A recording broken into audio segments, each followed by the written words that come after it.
교수님의 거구상담소 ASMR 5화에 오신 여러분 환영합니다. 안녕하세요. 저는 유아교육과 김윤희입니다. 제가 ASMR을 할 거라고 예상하지 못한 많은 분들 여기서 뵙게 되어 반갑습니다. 첫 번째 고민입니다. 유아교육과 과장이자 홍보실장으로 많은 업무를 수행하면서 운동과 취미까지 병행하는 모습이 대단하신 것 같습니다. 교수님만의 시간관리 비법이나 노하우가 있다면 알려주세요. 네, 최근엔 학과장으로 평가를 준비하느라 정말 바쁘고 힘들었던 것 같긴 합니다. 저의 시간관리 비법은 첫 번째는 충분한 수면과 운동을 통해 최상의 컨디션을 유지하는 것입니다. 몸의 컨디션이 좋으면 일의 집중도와 효율이 높아지고 사람과의 관계에서 집중할 수 있는 힘을 확보하게 됩니다. 저는 대체로 수면 시간이 규칙적이고 하루 7, 8시간 정도는 수면 시간을 유지하고 있습니다. 다음으로 저는 숨쉬는 운동만 하던 사람이었습니다. 그런데 나이가 들면서 몸이 너무 피곤하고 뼈도 아프고 건강 지표가 많이 안 좋아졌습니다. 필라테스, PT, 달리기 등을 해오고 있는데 달리기가 의외로 저에게 잘 맞는 운동인 것을 발견했습니다. 네, 다음으로는 훌륭한 시간 관리인지는 모르겠는데요. 외부 일정이 없으면 거의 매일 연구실에 출근해서 강의 준비, 연구, 기타 주요 업무에 집중합니다. 먼저 해야 할 일들을 플래너에 이렇게 작성합니다. 급하거나 중요한 일부터 대체로는 하고 싶은 일부터 먼저 처리하고 하나씩 지워나갑니다. 여기 할 일들이 다 지워지게 되면 엄청 큰 희열감이 있습니다. 그렇지만 특별한 프로젝트나 연구를 진행해야 하는 일이 때때로 있는데 그럴 때에는 사실 관리해야 할 시간이라는 것이 없습니다.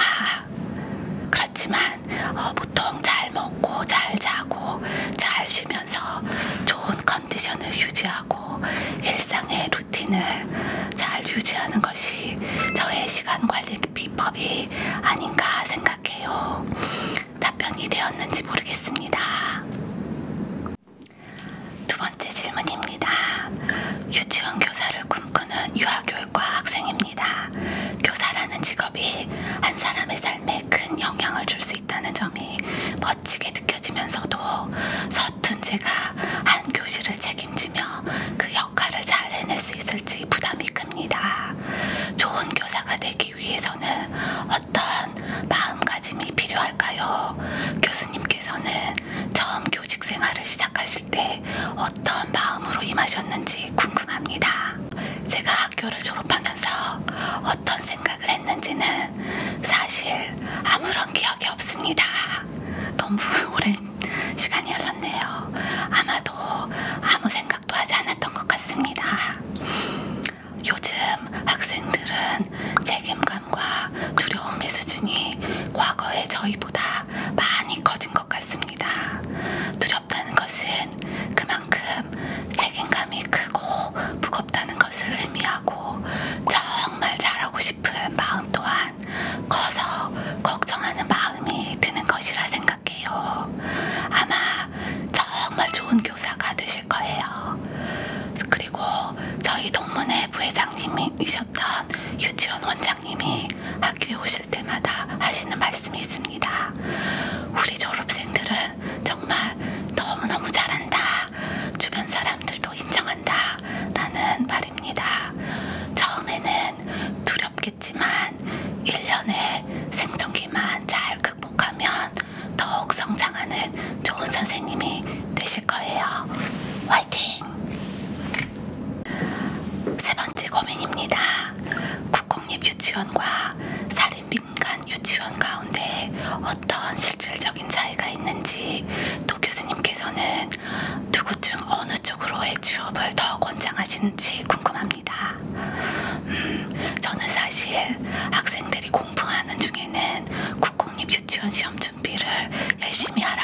유치원과 사립 유치원 중 한쪽을 선호하는 것은 아니에요.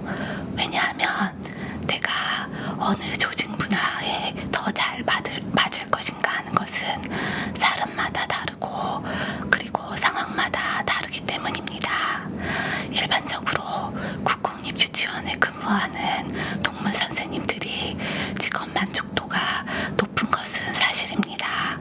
환경적으로 매우 좋고 재정적 지원이 풍부하고 4시 40분 칼퇴가 가능하여 워라밸이 가능하다는 것이 이유입니다. 그러나 모든 선생님들이 국공립 유치원을 선호하는 것은 아닙니다. 교육 공무원의 조직 문화와 업무가 적성에 맞지 않아 그만두시는 선생님들도 있고 그리고 커리어의 경로가 너무 뚜렷하게 정해져 있어서 평생 이렇게 사는 것이 나에게 맞는지 고민하고 장학사 등의 교육행정직으로 진로를 변경하는 분들도 있습니다. 사립유치원의 경우 고용 안정도가 국공립에 비하면 낮을 수 있겠지요. 하지만 그렇기 때문에 여러 다른 진로를 일찍부터 고민하고 다양한 분야로 재진출하는 사례가 매우 많습니다. 어린이집이나 유치원의 원장이 되시는 분들도 있고요. 보육재단의 대표로 업무하신 분들도 있었습니다. 벤처 사업을 하시는 분들도 있었고 일반 회사나 출판사에서 근무하시는 분들도 있었습니다. 국제 NGO 활동을 하시는 분들도 있고요.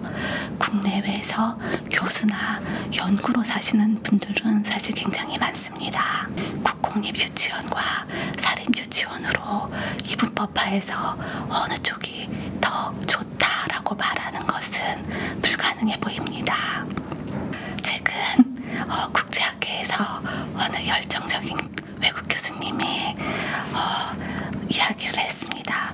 우리는 아이들의 워리어이고 가디언이다 라고 말하며 우리가 아이들의 건강과 성장, 웰빙을 지지하고 지키기 위해서 강한 신념을 가지고 일하는 사람들이다 라고 말하였습니다.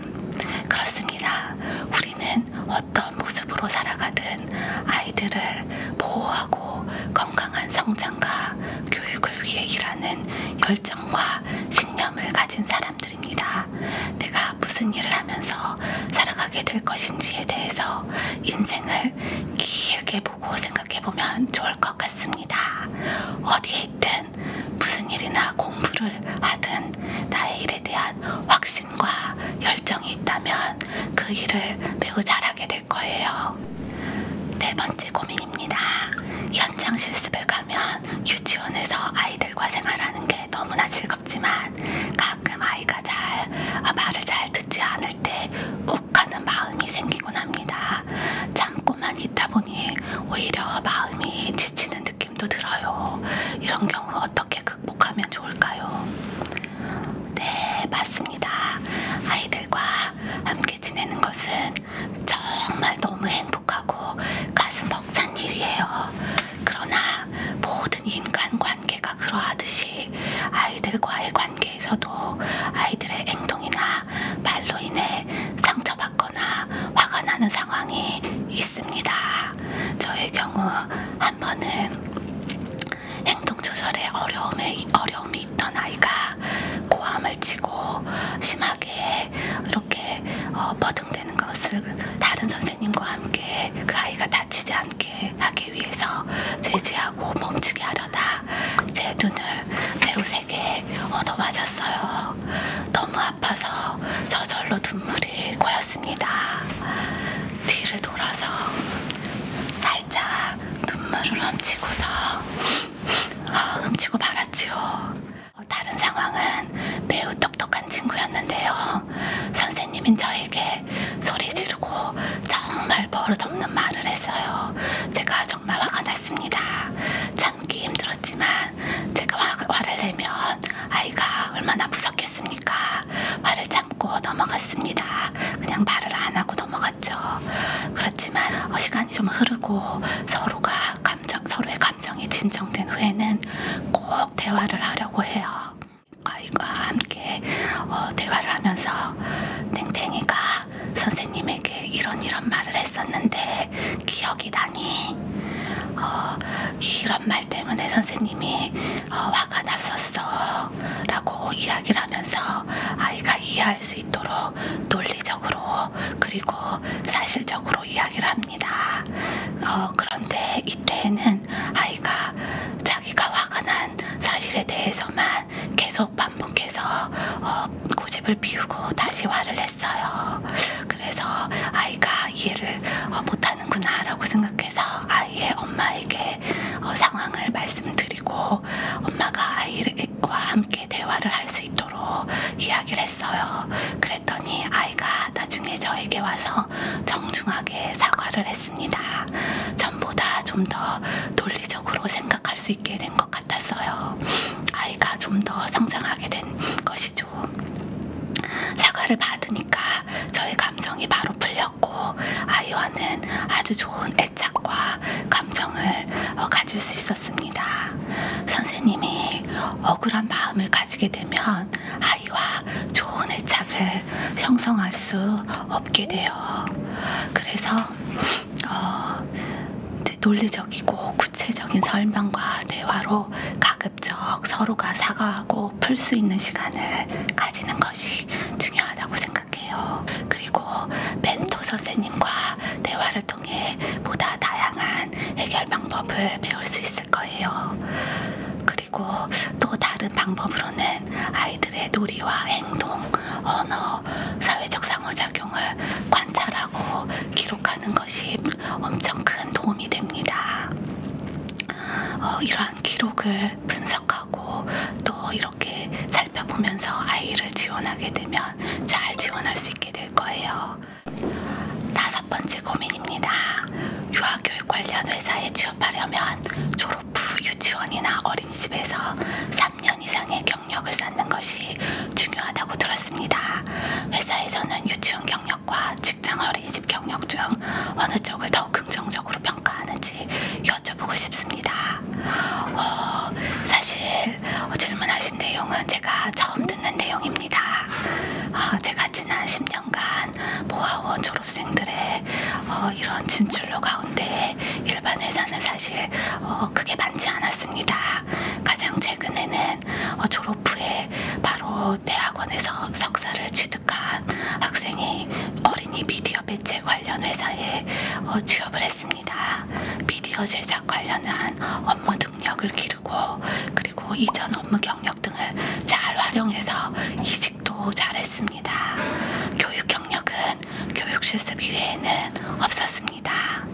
그리고 저희 동문들 가운데서 출판사나 교구회사 등에서 일하는 분들 몇 분을 알고 있습니다.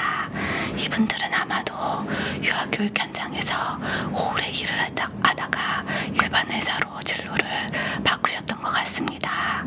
모아맘, 한솔, 푸른이 등의 보육재단의 교육부서나 연구부서에서 일하고 계신 분들도 많습니다.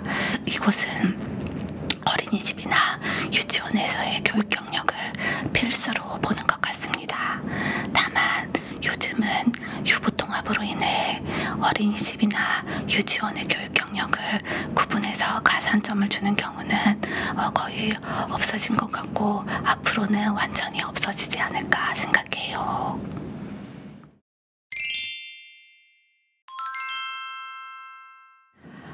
유아교육과는 0세에서 5세까지의 유아들의 교육을 담당하는 교원을 배출하는 학과입니다.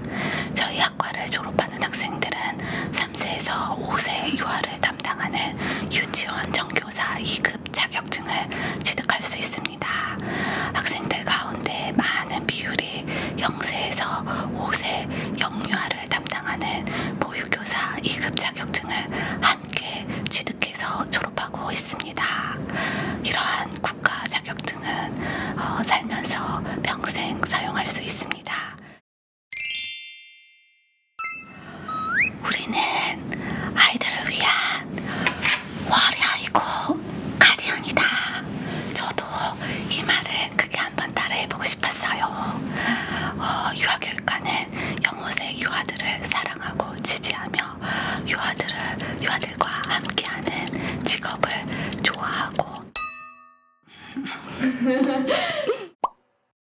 네, 우리는 아이들에 대한 열정과 사랑을 가슴에 품고 있는 사람들을 위한 학과입니다.